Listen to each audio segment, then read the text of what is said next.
అక్క phone చేస్తుందేంటి? Hello స్నేహ, రుక్మిణి గారు. అక్క అక్క ఏంటి, ఏమైంది? రుక్మిణి గారు. రుక్మిణి అమ్మా, అమ్మకి ఏమైంది? స్పీకర్ వచ్చి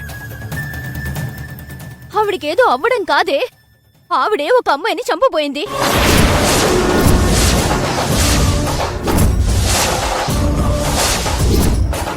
అది కూడా రోడ్డు మీద కత్తితో.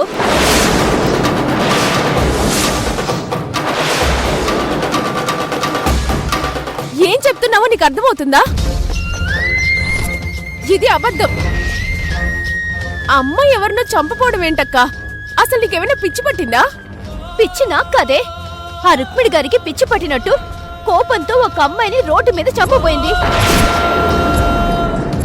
నేను నా కళ్ళతో చూశానే. అయినా అబద్ధాలు చెప్పాల్సిన కర్మ నాకేం పట్టిందే? ఆవిడ్ని పోలీసులు అరెస్ట్ చేసి స్టేషన్కి కూడా తీసుకెళ్లారు.